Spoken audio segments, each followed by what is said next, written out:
Sur le plan économique, le début d'année 2012 ne s'avère pas catastrophique par rapport à la fin de l'année 2011. Pas vraiment d'amélioration en termes d'emploi, mais pas de nouvelles dégradations non plus, puisqu'en région centre, le nombre de demandeurs d'emploi de catégorie A demeure quasiment stable en janvier 2012 par rapport au mois précédent, avec plus 0,1%.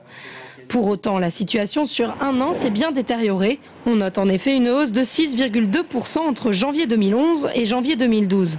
Autre indicateur important, celui du recours au dispositif d'activité partielle.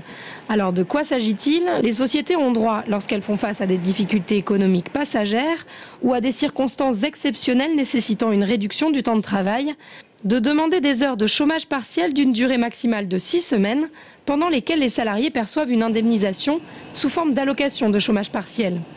Au mois de janvier 2012, en région centre, 83 demandes ont été acceptées par l'inspection du travail pour un total de 264 000 heures, soit une hausse importante par rapport à décembre 2011, où 51 demandes avaient été acceptées pour 198 500 heures de chômage partiel.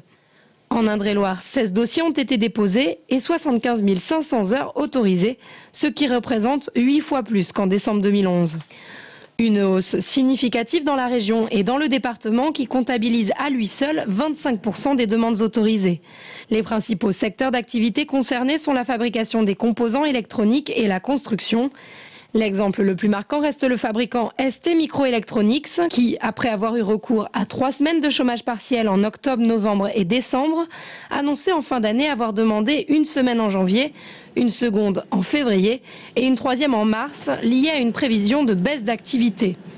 Un recours que les entreprises tentent d'éviter en appelant leurs salariés à poser leurs congés ou utiliser leurs droits individuels à la formation.